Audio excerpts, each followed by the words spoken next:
vamos a comenzar con nuestro estudio que hemos postergado ya por algunas semanas, pero que el día de hoy vamos a darle continuidad al versículo 18 del libro de Romanos, el primer capítulo. Estamos estudiando de una manera sistemática todo el libro de Romanos, verso por verso. Versículo 18 es el verso que estamos estudiando.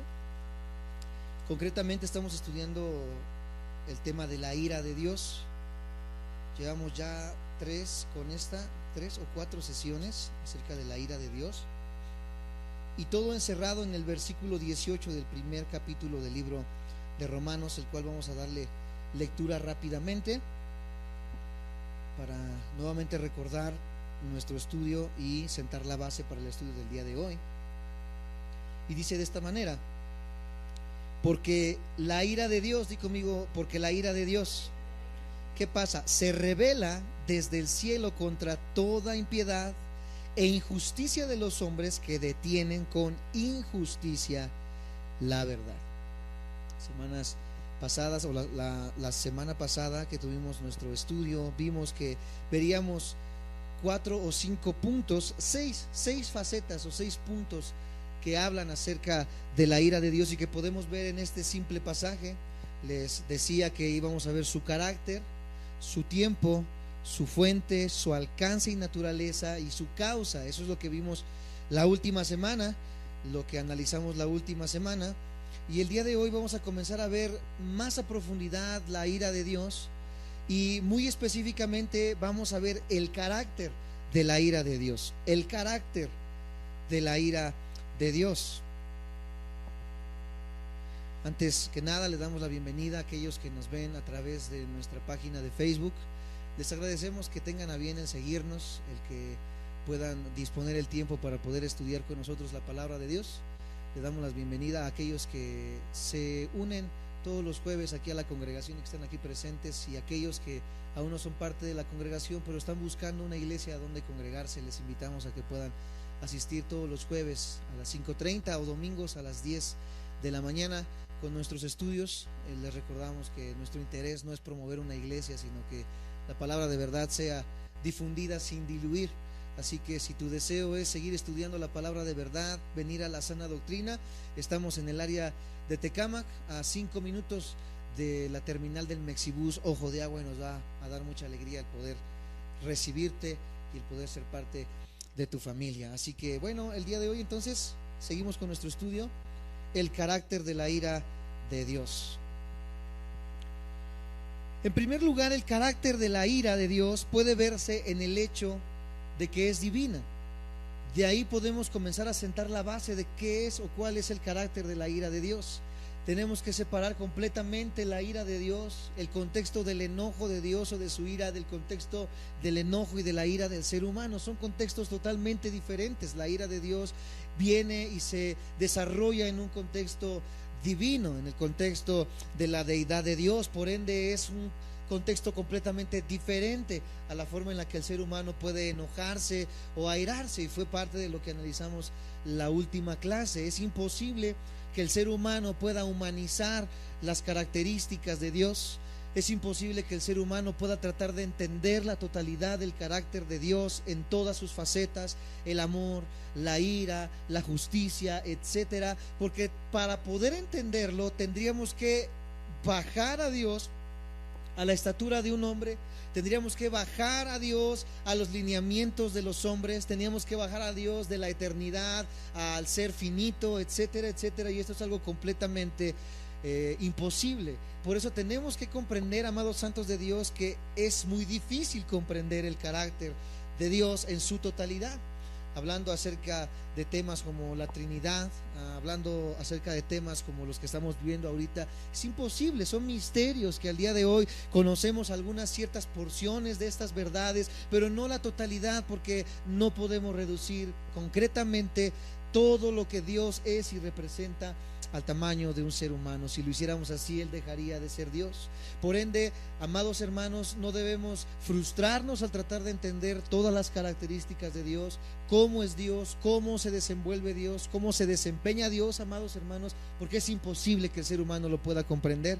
Uno de los ejemplos que siempre ponemos es que es imposible poder tratar de pasar 1.000.000 de watts en la cabecita de un watts que nosotros tenemos y poseemos. Por eso, amados hermanos, tenemos que dejar de frustrarnos en estos temas y comprender que el ser de Dios es algo completamente que se va de nuestras manos como seres humanos. Una vez entendiendo esto, que Dios y su carácter se desempeña en una manera diferente, podemos comenzar a sentar la base entonces de cómo es este carácter de Dios. La ira de Dios no es como el enojo humano, que siempre está manchado. ¿Por qué crees?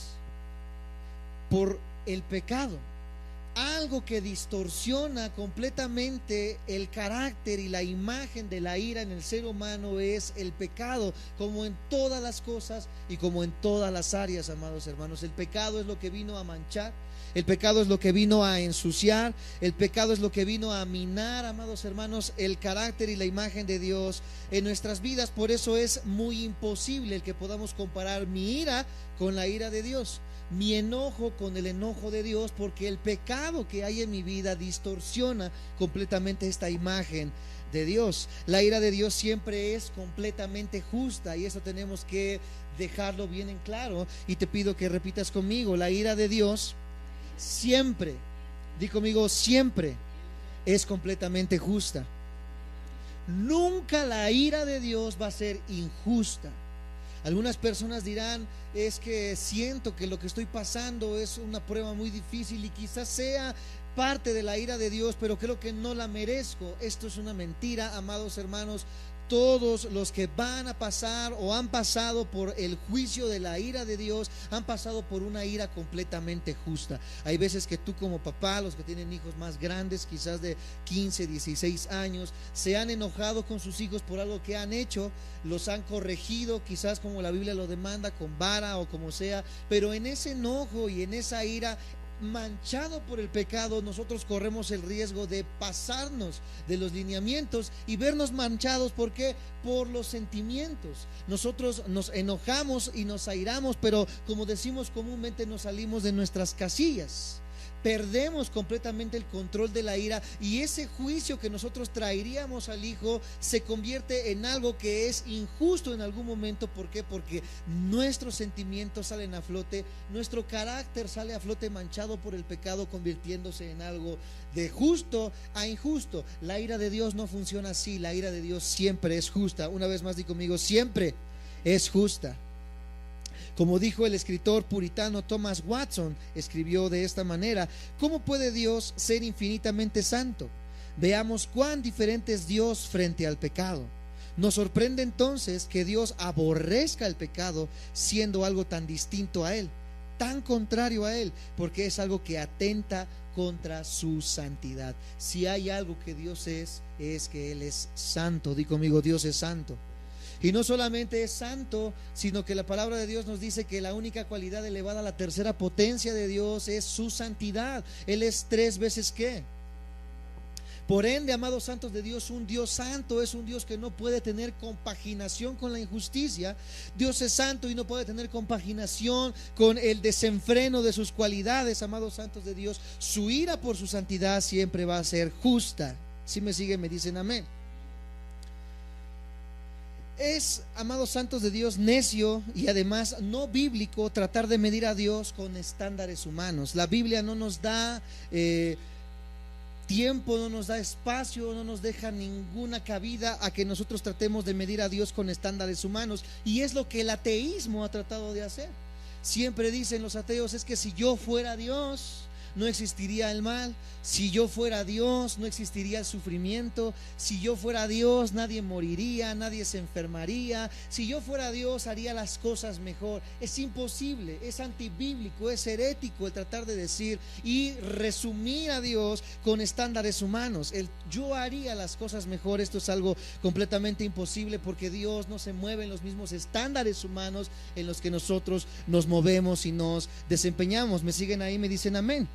Entonces sería antibíblico poder decir que Dios se reduce a estándares humanos y tratar yo de asemejar el carácter de Dios y su ira con métodos o medidas humanas. El enojo de Dios no es como una rabia caprichosa. El enojo de Dios no es como una rabia irracional, que es la única respuesta coherente a un Dios completamente santo hacia la maldad. Dios no podría ser santo sin estar enojado contra el pecado. Dios no podría ser santo sin estar airado en contra del mal, amados santos de Dios. Si Dios estuviera compaginado con el mal, si Dios perdonara de una manera deliberada, por así decirlo, si Dios fuera lisonjero, esta es la palabra, con el pecado, amados hermanos, sería un Dios amoral. Mucho más, sería un Dios monstruoso si Dios fuera un Dios que no castigara el pecado, siendo un Dios 3 veces santo. La santidad perfecta no puede tolerar la falta de santidad. Una vez más lo vuelvo a repetir, la santidad perfecta no puede tolerar la falta de santidad en el ser humano, en aquel que se ha dicho nacido de nuevo. Una persona que ha dicho que ha nacido de nuevo pero no está buscando cada día ser más santo, es una persona que no ha entendido el carácter de la justicia de Dios y por ende es propicio a esta ira de parte de Dios, porque un Dios santo no puede ver el pecado delante de él. Un Dios santo es un Dios que está airado en contra del pecado y que castiga y que hace juicio en contra del pecado. Algo triste que al día de hoy hemos visto, amados santos de Dios, es que la gente hoy en día predica un evangelio solamente de amor, solamente de paz, un evangelio en el cual dice todo se vale en la iglesia, un evangelio en el cual dice todo se vale entre las personas, no importa lo que hayas hecho, no importa lo que haya pasado. Dios es un Dios de amor que puede perdonarte las veces que tú caigas, y parece ser que es 100% bíblico, pero cuando lo divorciamos de la ira y del juicio de Dios, esto se convierte en una herejía, porque una herejía es una verdad inflada. Y cuando yo solamente inflo el amor de Dios, pero no lo compagino de una manera analógica también con la ira de Dios y con el juicio de Dios en contra del pecado, he desvirtuado el carácter de Dios. Dios es un Dios completamente amor, pero también es un Dios que se ira en contra del pecado. ¿Me siguen? Me dicen amén. Entonces, como cristianos debemos entender que en nuestro estudio debemos de hacer un balance en todas las cualidades de Dios, porque Dios es, amados santos de Dios, completamente perfecto en todas sus cualidades. Nuevamente, Él está enojado en contra del pecado porque es un Dios santo. Di conmigo, Dios es un Dios santo y no tolera el pecado. Ciertamente este es el ABC del cristianismo. El cristiano que ha venido a los pies de Cristo, valga la redundancia, tiene que entender esta verdad. Dios es un Dios que vive airado en contra del pecado. Cuando el cristiano entiende que Dios es un Dios que vive airado en contra del pecado, va a comprender el precio tan grande que se pagó en la cruz del Calvario por mis pecados. Va a comprender el precio tan grande que se pagó en la cruz del Calvario por mi maldad, por tu maldad, y entonces va a comprender el hecho de cuánto yo he sido salvado de no caer en las manos de la ira de Dios.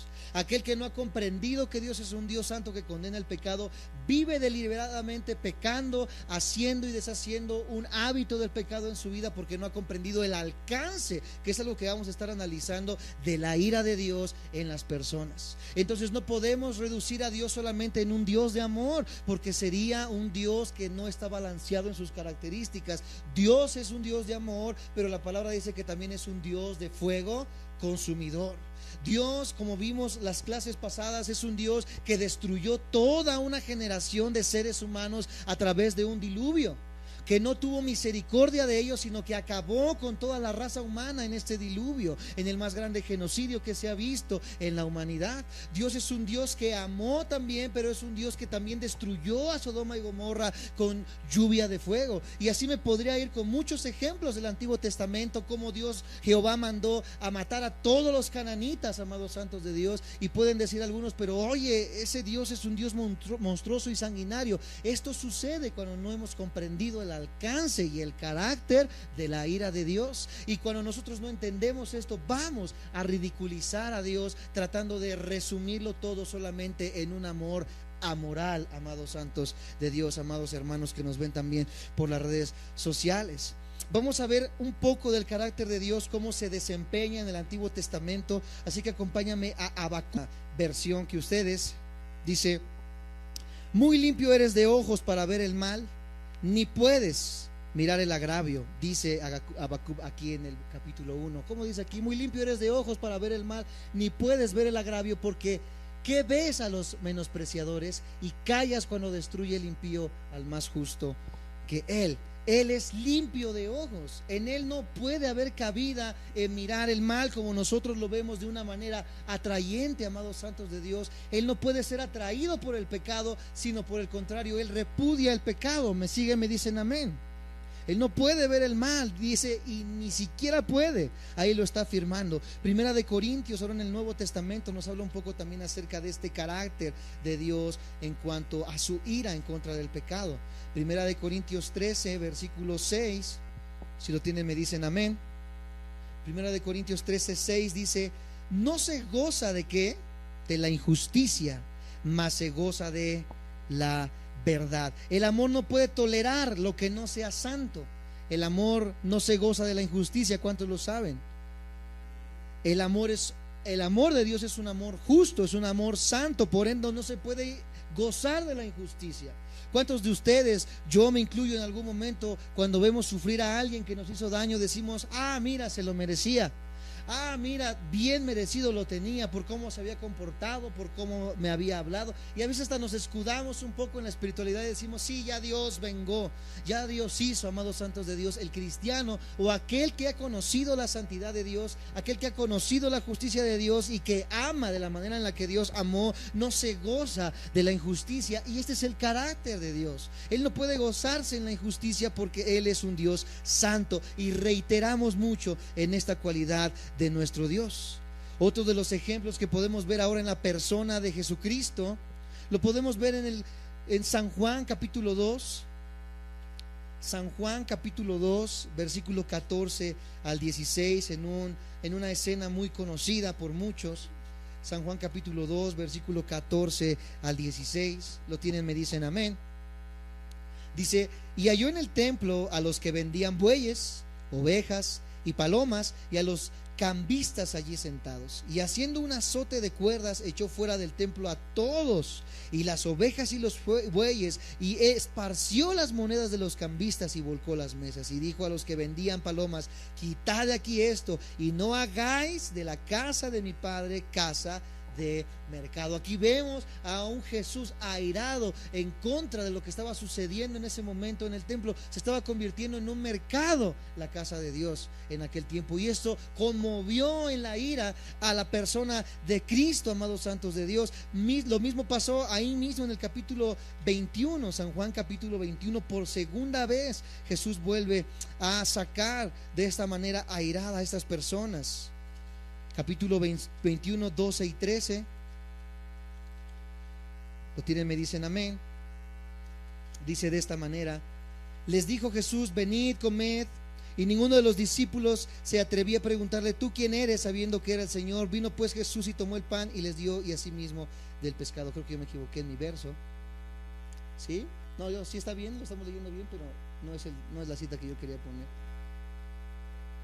Bueno, en este pasaje que acabamos de leer, cuando Cristo estaba en el templo, podemos ver a un Cristo enfurecido. Podemos ver a un Cristo que estaba viendo cómo estaba siendo deshonrada de una manera tan flagrante, amados santos de Dios, la casa del Padre. Al hablar en representación de los pecadores que habitaban en Jerusalén, Jeremías también reconoció lo justo del castigo de Dios. Lamentaciones 1:18, espero ahora sí haberlo escrito bien. Lamentaciones capítulo 1, versículo 18. Cuando tenga me dicen amén. Lo tenemos arriba. Dice: Jehová es justo. ¿Cuántos saben que Jehová es justo? Yo contra su palabra me rebelé. Aquí el profeta está diciendo: yo mismo me rebelé, lo estaba aceptando. Oíd ahora, pueblos todos, y ved mi dolor. Mis vírgenes y mis jóvenes fueron llevados ¿en qué? Él estaba aceptando la ira y el castigo por la ira de Dios, y estaba sabiendo que esta ira de Dios en su vida no era injusta. ¿Cómo lo reconoce él? Como algo ¿qué? Como algo justo. Al confesar delante de Josué que había guardado para sí parte del botín, también en Josué capítulo 7, acompáñenme por favor. Josué capítulo 7,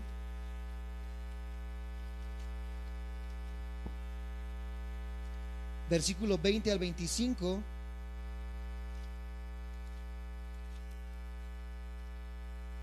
Dice de esta manera Josué 7, 20 al 25. Y Acán respondió Josué diciendo: verdaderamente yo he pecado contra Jehová, el Dios de Israel, y así he hecho. Pues vi entre los despojos un manto babilónico muy bueno, y 200 siclos de plata, y un lingote de oro de peso de 50 siclos, lo cual codicié y tomé, y he aquí que está escondido bajo tierra en medio de mi tienda, y el dinero debajo de ello. Josué entonces envió mensajeros, los cuales fueron corriendo a la tienda, y aquí estaba escondido en su tienda, y el dinero debajo de ello. Y tomándolo de en medio de la tienda, lo trajeron a Josué y a todos los hijos de Israel, y lo pusieron delante de Jehová. Entonces Josué y todo Israel con él tomaron a Acán hijo de Zerah, el dinero, el manto, el lingote de oro, sus hijos, sus hijas, sus bueyes, sus asnos, sus ovejas, su tienda y todo cuanto tenía, y lo llevaron todo al valle de Acor. Y le dijo Josué: ¿por qué nos has turbado? Túrbete Jehová en este día. Y todos los israelitas, ¿los qué? Los apedrearon, y los después de apedrearlos. Imagínate que hoy el castigo al pecado fuera como en el Antiguo Testamento. Ya todos estuviéramos bien quemaditos, bien apedreados por la severidad en la que antes se castigaba el pecado, amados santos de Dios. Y vemos cómo con esta ira de Dios Él permite que el pueblo tome cartas en el asunto, al grado de hacer la pena de muerte, la pena capital, el matar, amados santos de Dios, a causa del pecado. Y es un tema muy interesante que algún día me gustaría tomar, si es lícito hoy en día la pena de muerte, que el cristiano pueda apoyar este tipo de cosas. Y vemos cómo en el Antiguo Testamento se ve, amados santos de Dios, cómo pueden o cómo se manifestaba la ira de Dios en este aspecto. Hasta en las sociedades humanas torcidas y depravadas se reconoce la indignación en contra de los vicios, en contra del crimen, como un elemento esencial de la voluntad humana. Incluso las instituciones humanas se dan cuenta, aún siendo instituciones que tienen un carácter quebrado, un carácter caído, ellos aún velan por la justicia. Cuanto más un Dios santo y un Dios justo va a velar por la justicia y va a repudiar el pecado, amados santos de Dios. El notorio exegeta griego Richard Trench dijo: no hay síntoma más seguro y deplorable de una condición moral completamente degradada que perder la capacidad de enojarse con el pecado y con los pecadores. Cuando comenzamos a declinar en la forma moral en la que nos desempeñamos, cuando comenzamos a dejar de sentir enojo por el pecado. Cuando una persona comienza a desensibilizarse por el pecado, cuando una persona comienza a desensibilizarse de la santidad de Dios, comienza a corromperse su vida y comienza a vivir una vida apartada de Dios, y una vida apartada de los lineamientos de Dios solamente, sí o sí, puede acarrear la ira de Dios a su vida. ¿Por qué? Porque Dios es un Dios santo y un Dios justo que está airado en contra del pecado. Que vemos esta semana en Argentina, un debate tan grande entre que si se podría abortar, no se podría abortar. Hoy en día vemos como Argentina ha declinado completamente su moralidad y ha aceptado el aborto por 4 votos. Solamente 4 votos aceptaron que el aborto es legal y que un feto no es un bebé ni es una vida, amados santos de Dios, cuando la Biblia desde el comienzo nos dice que ya es una vida el hecho de que el embrión esté ya formado en el organismo. ¿Cuándo pasa esto? Cuando las vidas comienzan a quitar la moral de su vida. Por eso, como cristianos, reiterando y hablando un poco acerca de la política, viendo un poco acerca de la justicia de Dios, el cristiano debe de ver los intereses justos y morales de la palabra de Dios antes de emitir un voto. Siempre les recuerdo y les digo: tú analiza el carácter de la persona que está delante para poder ir a votar, que está en las papeletas. ¿Qué piensa esta persona? Si la persona está apoyando que el pueblo diga sí al aborto, sí al matrimonio homosexual, sí a drogas de la marihuana, etcétera, etcétera. Cuando una persona que dice ser político y que quiere que el pueblo acepte todo este tipo de cosas, es un líder que se ha desmoralizado y por ende, amados santos de Dios, es una persona injusta, y como que cristianos tenemos que tener mucho cuidado por quién emitimos un voto, porque si estamos apoyando este tipo de cosas, no importa que se prometa que el pueblo va a salir adelante, que va a haber más recursos, que va a haber más oportunidades, que va a haber más trabajo, etcétera, etcétera. Por muy buenas que sean las propuestas, si un hombre se ha corrompido en la moralidad, el juicio de Dios va a venir a esa nación, amados hermanos, y a todos aquellos que apoyen este tipo de pensamientos. Algunos me dicen, tú entonces ¿por quién me dices por quién votar? Yo no puedo decirte por quién votar. Tú analiza en tu mente, analiza en tu corazón, a la luz de la palabra de Dios, quién es la persona que, aunque no cristiana, defiende los valores morales y bíblicos, amados santos de Dios. Me siguen, me dicen amén. Nuevamente voy a decir lo que dice Richard Trench: no hay síntoma más seguro y deplorable de una condición moral completamente degradada que perder la capacidad de enojarse con el pecado y con los pecadores. Este es el carácter de la ira de Dios. Ahora, amados santos de Dios, el tiempo de la ira de Dios. Acompáñame a estudiar ahora el tiempo de la ira de Dios. ¿Cómo que el tiempo, Isaí? Volvamos a Romanos. Qué precioso estudio estamos tomando acerca de Romanos, ¿eh? Nos estamos echando un corte miñón ahorita. Romanos 1 versículo 18 nuevamente dice: porque la ira de Dios se revela. Subráyalo ahí en tu libreta. Ahí está hablando de un tiempo. Se revela. La pregunta es ¿cuándo? Se revela. ¿Cómo se revela? ¿De qué forma? Estamos desmenuzando con lupa este pasaje 18. Llevamos más de 4 sesiones con la ira de Dios en un solo versículo. Se revela. Estamos hablando del tiempo de la ira de Dios. El tiempo oportuno de la ira de Dios puede verse en el hecho de que se revela. O con una traducción más precisa, si nos vamos al original griego, dice: es constantemente revelada. Di conmigo: es constantemente revelada. ¿Qué es algo que es constante? Que es todo el tiempo. Y si es todo el tiempo, podemos ver revelado en el tiempo del Antiguo Testamento, lo podemos ver revelado en el Nuevo Testamento, lo podemos ver revelado en nuestro presente y lo podemos ver revelado en el futuro. La ira de Dios se revela constantemente en todos los tiempos. ¿Cuál es el tiempo de la ira de Dios? Todo el tiempo se revela la ira de Dios. La palabra para revelar es la palabra apocalupt, de la palabra donde viene apocalipsis. Y apocalupt significa revelar, y tiene un significado básico de descubrir, sacar a la luz o dar a conocer. Eso significa apocalupt.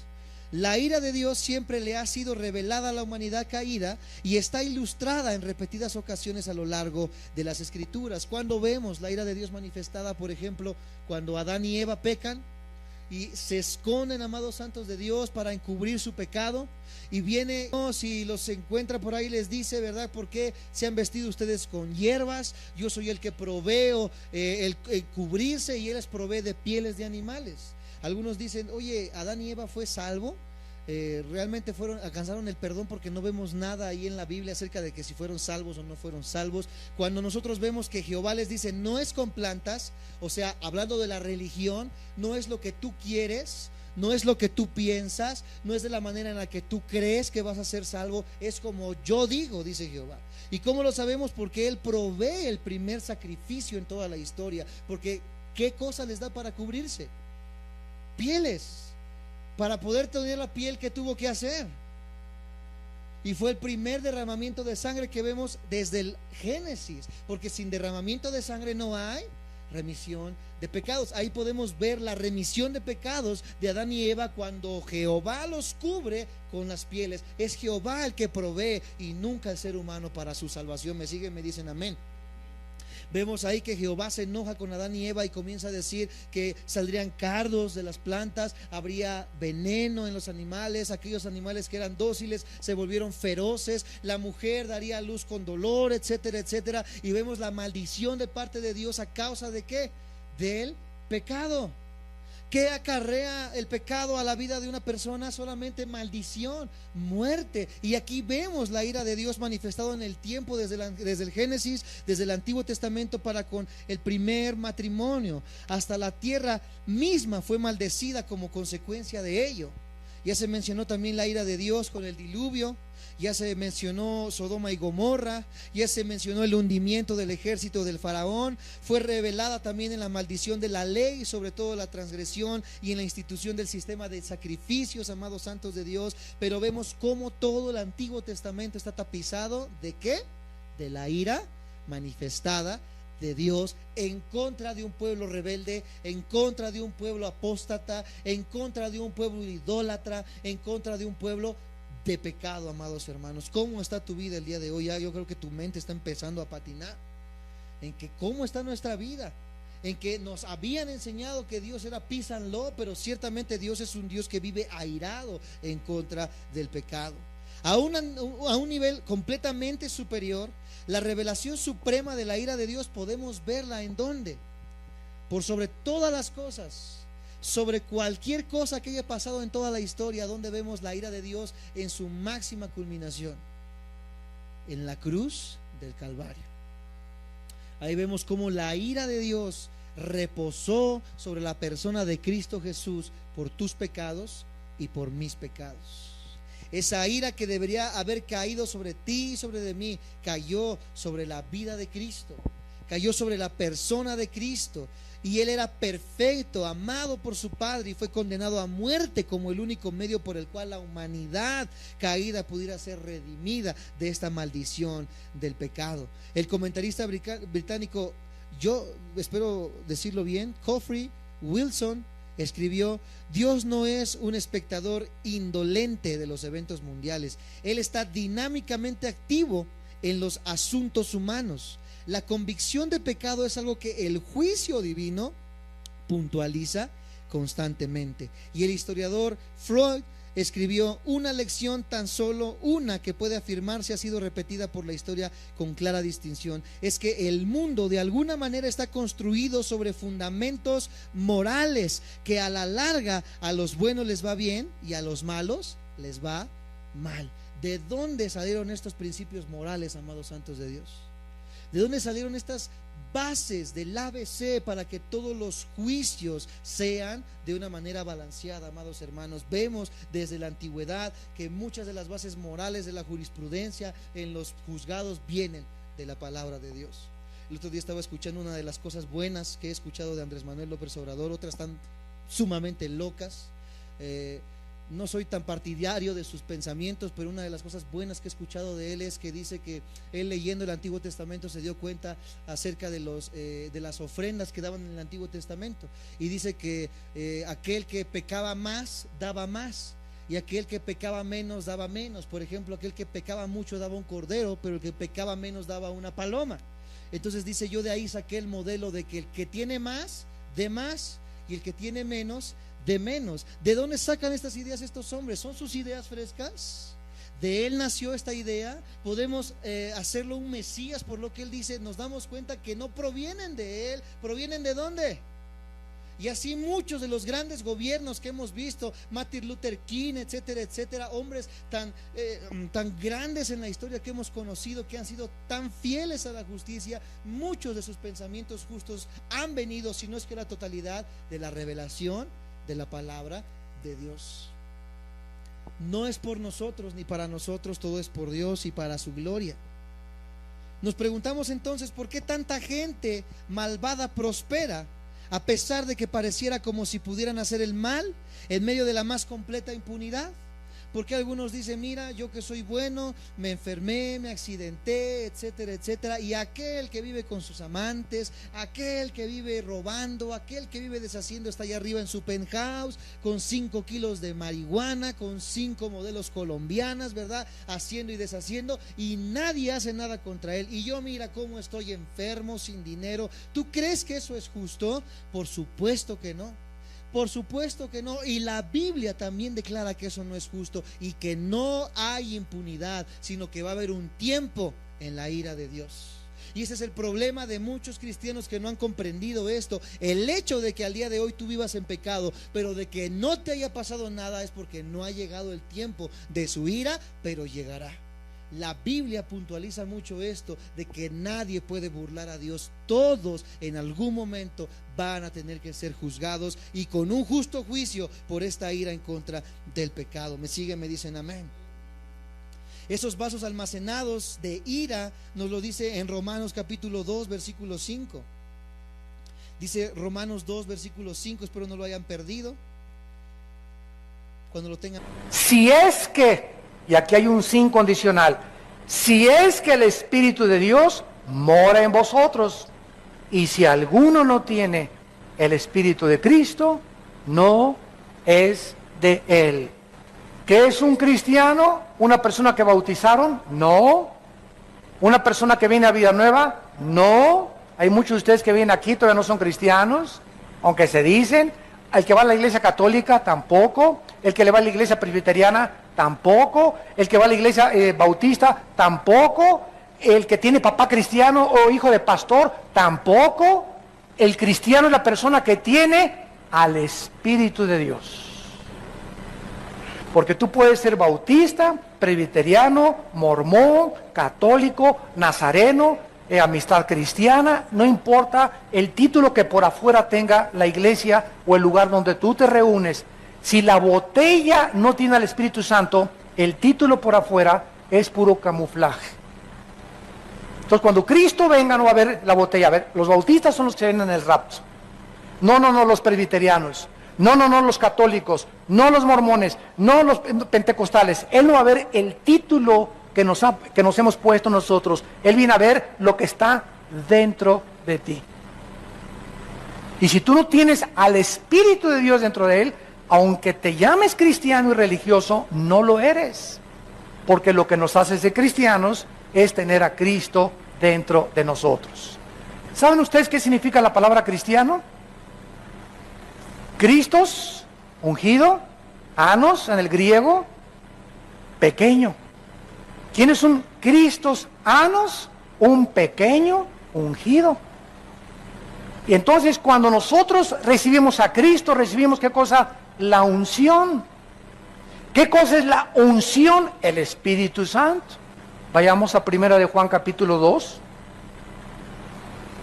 Este estudio que ustedes están en esta mediodía recibiendo en sus corazones y en su espíritu, es un estudio tan importante.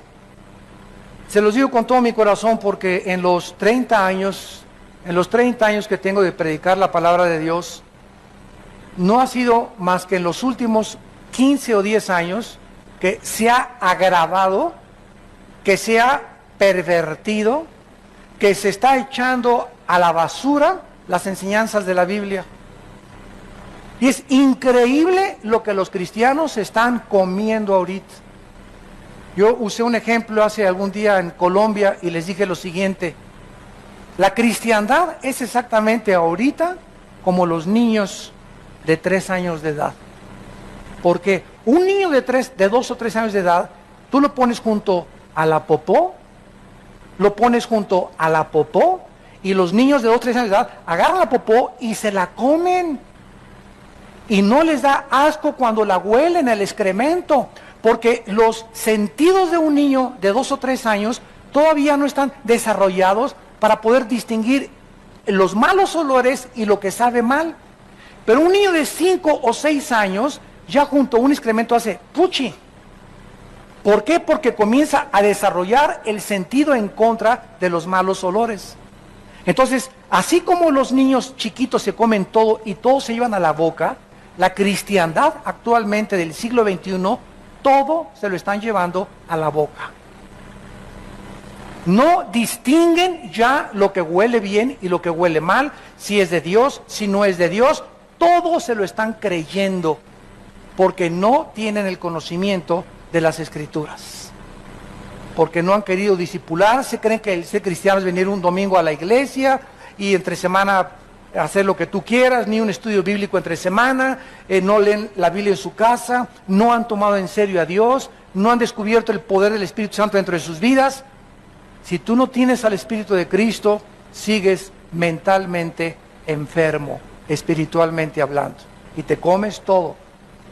El otro día oí una predicación que gritaba el predicador: ¡que caiga fuego del cielo! ¡Que caiga fuego del cielo! Y yo estaba junto a uno de sus asistentes y le dije: mira, dile al predicador que el fuego del cielo en el Antiguo Testamento caía, en el Antiguo Testamento, sobre los sacrificios, para quemar el sacrificio como un símbolo de que Dios aceptaba el sacrificio. Tenía que haber una señal visible, empírica, de que Dios aceptaba el sacrificio. Y en segundo lugar, el fuego en el Antiguo Testamento significa que Dios iba a juzgar a alguien. El fuego implicaba juicio. En el Nuevo Testamento ya no podemos decirle a Dios que caiga fuego del cielo, porque ahora tenemos al Espíritu Santo dentro de nosotros, y ya no va a caer fuego ni el Espíritu Santo más que aquellos que a través de la predicación de la cruz aceptan a Cristo como su Salvador. Pero yo no soy nadie para decir que caiga fuego del cielo sobre esa persona, y que caiga sobre esa persona, y que caiga sobre esa persona, porque son barbaridades, son herejías, son herejías. Es un abuso de los dones del Espíritu Santo. Y la gente se lo come todo. Sí, me caiga fuego del cielo. Y si no se comienzan a hacer así, y no comienzan a hacer así, entonces no ha caído fuego del cielo. Y comienzan todos así, y otros a tirarse al suelo. ¿Por qué? Porque les han hecho creer que eso es tener al Espíritu Santo. Y el Espíritu Santo no es un espíritu de desorden, es un espíritu de orden, no es de confusión. El Espíritu Santo estaba funcionando dentro de nosotros. Ya lo tenemos dentro de nosotros. Y miren lo que dice 1 Juan capítulo 2, versículo 20. Pero ustedes tienen la unción del Santo. ¿Quiénes tienen la unción del Santo? ¿A quién le está escribiendo el apóstol Juan? A los cristianos, a la iglesia de Cristo. Tú eres cristiano, tienes al Espíritu Santo. ¿No tienes al Espíritu Santo? No eres de Él. ¿Tienes al Espíritu Santo? Tienes la unción. Y esa unción, que es sinónimo del Espíritu Santo, no se sale. Efesios 1, 13 y 14. No se sale de mi vida, porque es un sello, es una garantía que Dios nos ha puesto, el Espíritu Santo, para que nosotros sepamos que le pertenecemos, que estamos protegidos por Él, y que hasta el día de nuestra muerte el Espíritu Santo se va a salir. Cuando te entierren en el panteón, el Espíritu Santo se va a salir de tu alma, porque ya vamos a ser como Él, vamos a estar en la presencia de Dios, ya no vamos a necesitar al Espíritu Santo entre nosotros. Pero mientras estamos en la tierra, necesitamos a Dios dentro de nosotros. Entonces, porque llega una persona y dice: quiero que me vuelva a ungir. ¿De dónde sacaste eso? Ni en la Biblia del Mormón existe eso. Quiero que me ponga su mano para que me unja. Ya estás ungido si eres cristiano. Quiero que me dé una doble porción de su Espíritu. Eso fue en el Antiguo Testamento. En el Nuevo Testamento Dios no nos ha dado el Espíritu por medida. Ya tenemos a Dios enterito, al Padre, al Hijo y al Espíritu Santo entre nosotros. Entonces oímos tantas cosas y nos la comemos. Nos la comemos y nos la comemos porque tal predicador es una celebridad o es muy famoso, y como es muy famoso no puede estar equivocado. Y se nos olvida que el diablo conoce también las Escrituras. Entonces, el hecho de que se predique la palabra no significa que esa persona siempre está bien. Tenemos la responsabilidad nosotros de estudiar por nosotros mismos la palabra de Dios. Pero así están las iglesias por todas partes en el mundo. Cuando llegué a Guatemala me dijeron: hermano, estamos hartos, estamos cansados ya de tantas barbaridades, de tantas cosas que vemos, que oímos en el radio, que vemos en la televisión, de predicadores que juegan con los dones del Espíritu, que le hacen a la gente: reciba el Espíritu Santo. Oye, ¿desde cuándo, si no eres ni Cristo? El Espíritu Santo viene a través de la imposición de la creencia y la fe en la cruz del Calvario. No viene porque te sople. Cristo lo hizo como una antesala a lo que vendría después, porque el viento se compara con el Espíritu Santo, pero nunca, jamás en el Nuevo Testamento se nos dice que el Espíritu Santo viene a través de soplarle a alguien. Pero es lo que estamos viendo, y la gente se lo cree, y la gente se lo come, porque no conocen la unción del Santo. No conocen nada de lo que es el Espíritu Santo. Y si no tenemos este conocimiento, vamos a estar engañados. Dice el versículo 27, pero la unción que vosotros recibieron 1 Juan 2:27, la unción que ustedes recibieron de Él permanece en vosotros, ya estamos ungidos. Nadie me va a poner la mano para ungirme otra vez. Póngame las manos para que unja y me dé poder. Tu poder va a venir de tu contacto con la Biblia y de tu comunión con Dios. El poder va a venir de tu santidad. No busques un callejón más corto para llegar a tu destino. No hay atajos en la vida cristiana. Tienes que pagar el precio de vivir en la Biblia, de vivir en santidad, de vivir en comunión con Dios para que tengas poder. Pero se ha enseñado que si alguien te pone las manos, recibes poder. Y el poder está en la palabra de Dios. Y estamos alejándonos de la palabra de Dios. Ahora hasta trapitos con aceite te venden. Oiga, el otro día me llegó una carta, y lo que digo, Dios me está oyendo, es verdad, amados santos de Dios. Me llegó una carta que me decía que si yo le mandaba $50, me mandaba un trapito ungido con aceite de Israel. Imagínense nada más, cuando el aceite fue un símbolo del Espíritu Santo. A mí no importa que sea de catemaco el aceite, o que sea aceite de puerco, o que sea aceite virgen o aceite de olivo. El aceite ya no tiene ningún poder, el poder lo tengo adentro con el Espíritu Santo. Que me vendían un trapito ungido y que si le mandaba $50 a esta persona, el trapito me lo podía poner en el cojín y se me quitaban los dolores de cabeza. ¿Saben cómo se llama eso? Brujería. Eso es brujería. Otro mandó un sobre. Si usted me manda $50, le garantizo prosperidad por 10 meses. O sea, comenzamos como comenzó Roma, a vender la salvación y los favores de Dios. Dame y haz negocio con Dios. ¿Cuánto te cuesta la salud? $200 al predicador. ¿Cuánto te cuesta que no haya maldiciones? Y le mandas $150. Y comenzamos un tipo de intercambio con el cielo, donde estamos comenzando a dar dinero con la creencia que el dinero que estamos dando es para que Dios nos haga un favor. Y a Dios no lo compra nadie, ni nadie hace negocios con Dios.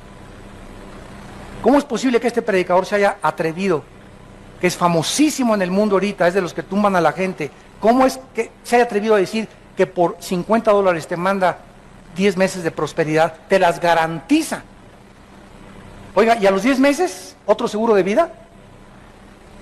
Tengo que mandar otros $50, o sea, voy a depender yo de mandarle $50 para que el predicador, no la Biblia, ni mi relación con Dios, ni Cristo, ese hombre, si yo le mando dinero, me garantiza la prosperidad. O sea, mi prosperidad va a depender ahora de estar ligado a ese hombre económicamente, y no con Cristo.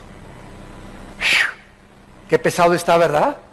Pero ya cuando lo desmenuzamos nos damos cuenta las barbaridades que se están enseñando, y el pueblo se las está comiendo enteritas por no conocer la palabra de Dios. 1 Juan 2:27, la unción que ustedes recibieron de Él permanece en vosotros. No tiene necesidad de que nadie les enseñe, como la unción les enseña todas las cosas, y es verdadera, no es mentira. Según ella os ha enseñado, permanezcan en Él. Este versículo no está enseñando que no necesitamos maestros. Está enseñando que ya no necesitamos que nadie nos enseñe en las cosas espirituales, porque nuestro maestro ahora es el Espíritu Santo, usando a pastores, usando a predicadores. Entonces, si yo quiero aprender algo de Dios, no voy a ir con Walter Mercado. Si yo quiero aprender algo de Dios, no voy a ir con el psiquiatra, con el psicólogo. Si yo tengo un problema en mi familia con un hijo de conducta, no lo voy a llevar al psicólogo para que el psicólogo lo cure, ni lo voy a llevar al psiquiatra para que me diga qué problema tiene mi hijo. ¿Por qué? Porque tengo la mente de Dios, y Dios me dice ahora que todos los problemas del ser humano tienen una raíz, y la raíz es espiritual, siempre, siempre, siempre, siempre. Mi hijo tiene problemas de conducta, hay un problema espiritual en su vida, no es mental, su mente está afectada porque hay algo más profundo de la mente, que es el espíritu, y hay que atacar con la medicina de la sangre de Cristo el espíritu, el problema espiritual, y no solamente un paliativo y darle una curita con la mente. El psicólogo te pone curitas, te llena de chochos, Equanil, Valium, Prozac, y te pones más loco después cuando pasa el tiempo. Y si no tienes la pastilla y el chocho, te pones nervioso, ya no puedes dormir, ya no puedes levantarte sin las pastillas, porque los psicólogos y los psiquiatras no pueden dar la terapia que solo la sangre de Cristo puede curar. Ningún psiquiatra, ningún psicólogo te puede curar. Te pueden decir de dónde viene tu problema. Pues mire usted, a usted la abusaron y por eso usted es frígida en su matrimonio con su esposo, porque es una muchacha que abusaron de ella, otra la agarró una lesbiana, otra tenía un papá dictador y por eso la muchacha es fría también en su amor, y te dicen de dónde viene el problema, pero no te pueden dar la medicina. No te pueden cambiar, porque el único que puede cambiar el corazón es Dios. Tú puedes ir a marihuanos anónimos, alcohólicos anónimos, neuróticos anónimos, nerviosos anónimos, y te ponen curitas nada más y ya dejó de tomar, ya no es nervioso, ya no es neurótico, pero hay una raíz debajo. Él sigue siendo mal esposo, sigue siendo mal padre, ahora es una persona cuerda, pero es una persona cuerda loca. Ahora ya no toma, pero ahora es golpeador. Ahora ya no es marihuano, pero ahora es ladrón. Ahora ya no es esto, pero es aquello. Y vemos que continúa la cadena, porque la raíz del problema es espiritual. Amados santos de Dios, entiendan lo que Dios quiere para sus vidas.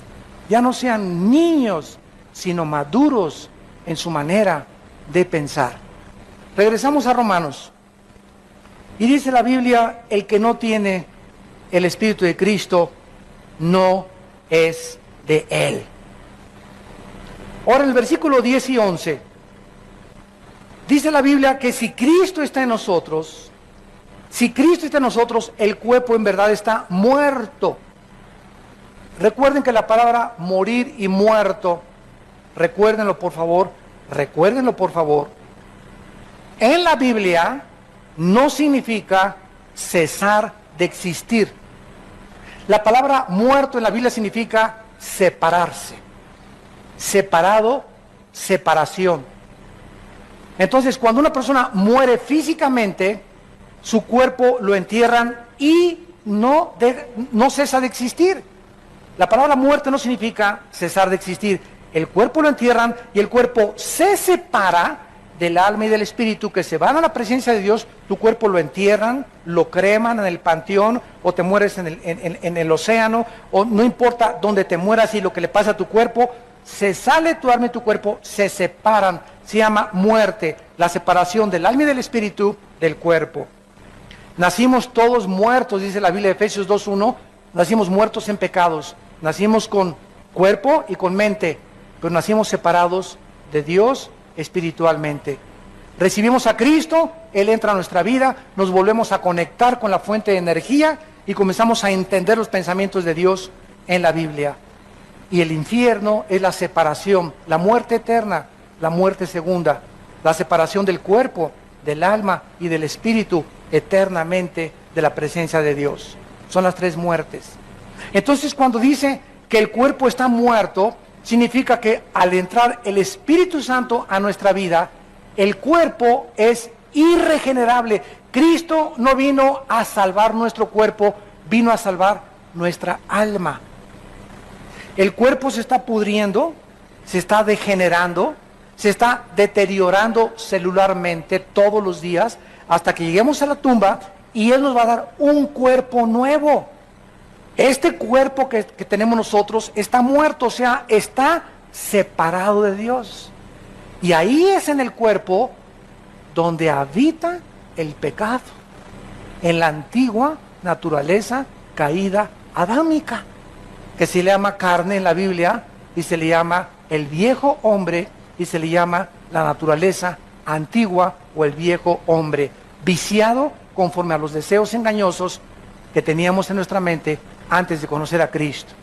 Entonces, si Cristo está dentro de mí, mi cuerpo tiene que estar separado de Dios. La carne de mi cuerpo, los impulsos de mi cuerpo me dicen: toma, emborráchate, fuma, adultera, ve a otras mujeres que no son tu esposa, roba, tranza, no le des diezmo a Dios porque a lo mejor no te alcanza el dinero. Todo eso está dentro de mi cuerpo alimentando mi mente. Pero ahora tengo la mente de Dios. Yo ya no confío, me dicen mis ojos, sí, cierto, esta muchacha está más bonita, pero la mente de Dios me dice, Armando, el que comete adulterio es falto de entendimiento, corrompe su alma el que tal hace, heridas y vergüenza hallará. Tu esposa debe de ser la persona con la que debes de consagrar tu vida, si quieres que te bendiga, si quieres tener salud, si quieres que te vaya bien, si quieres prosperar en los negocios, obedece mis mandamientos, quiero lo mejor para tu vida. ¿A quién le vas a hacer caso? ¿A los antiguos pensamientos de la antigua vida o a la nueva vida que Cristo está dentro de ti? Si Cristo está dentro de mí, mi cuerpo tiene que estar muerto, separado de mi espíritu. Ya no tiene que tener influencia en mis pensamientos. Y aunque continuamente me está atacando, lo rechazo con el Espíritu de Dios. Miren ustedes Gálatas capítulo 5, que nos explica mejor esta guerra espiritual. Gálatas capítulo 5 dice así: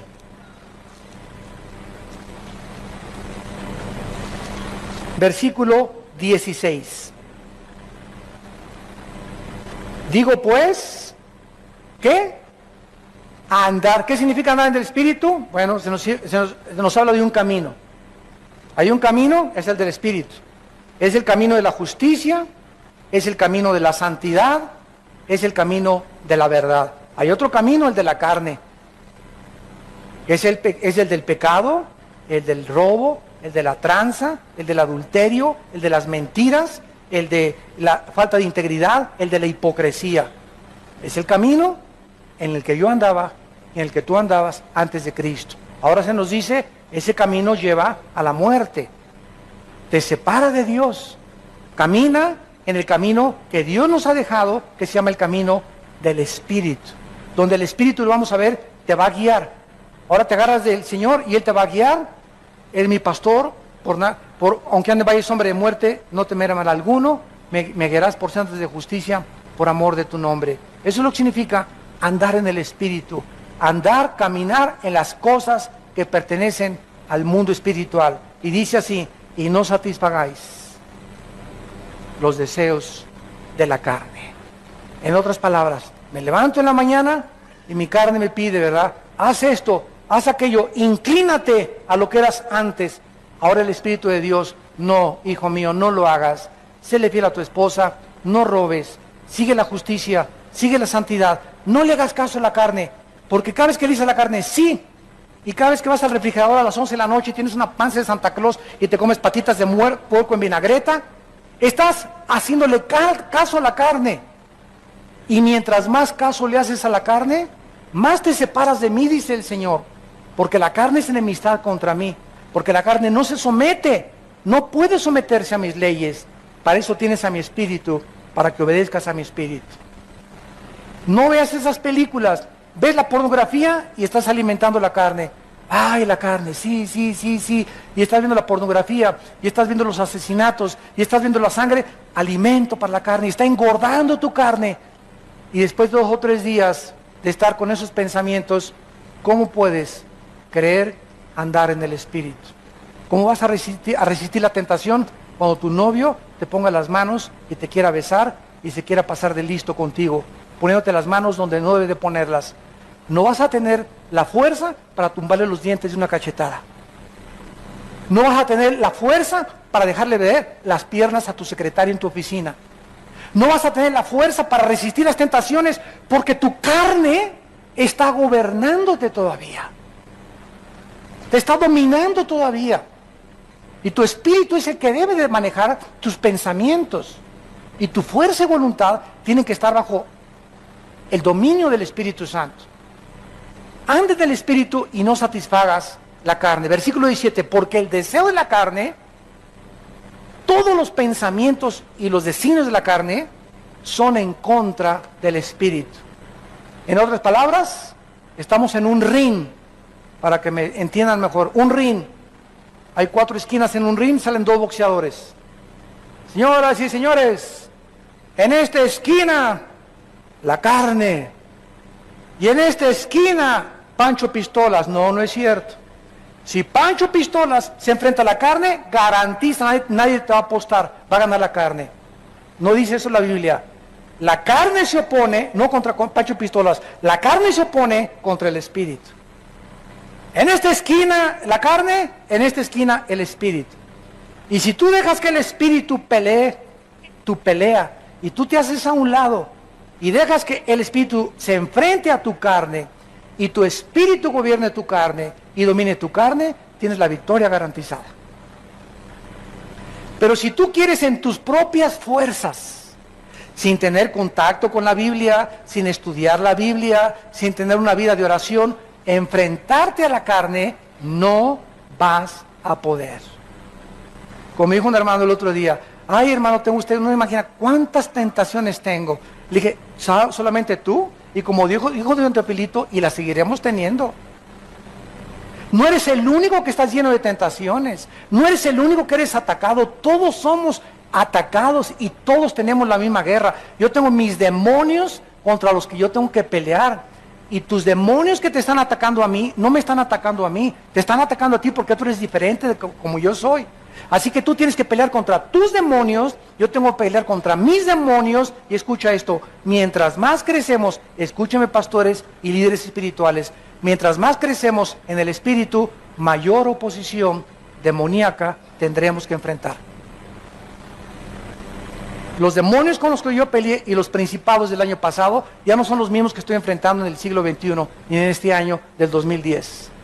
Ahora los principados que se oponen contra mi vida, mi ministerio, mi familia, mis hijos, son mucho más pesados y son más poderosos que los que enfrenté el año pasado. Si es que he crecido del año pasado a este pasado en el espíritu. Pero mientras más crecemos, más oposición vamos a tener. Porque todo aquel que quiera vivir piadosamente en Cristo Jesús, padecerá persecución. Así que todos tenemos nuestra guerra que librar y se llama la batalla de la fe. Pero al mismo tiempo que se levantan contra mí, contra ti, cada vez mayores demonios, mayor es el que está dentro de nosotros. Y no importa los gigantes y el tamaño que adquieran y que alcancen a Goliat de 4 metros, el demonio que tenga que enfrentar que tenga 5 metros de altura, mayor, y no vengo contra ti en mi nombre, vengo contra ti, filisteo incircunciso, en el nombre de Jehová de los ejércitos. Como se enfrentó David a Goliat, él no confió en su carne, no confió en la armadura de Saúl, él confió en que Dios estaba con él y que era Dios el que iba a poner la piedra exactamente en la frente que lo iba a derribar. Esa es la confianza que tenemos que tener nosotros. No tengamos temor porque mayor es el que está dentro de nosotros y ningún arma forjada contra nosotros podrá prosperar.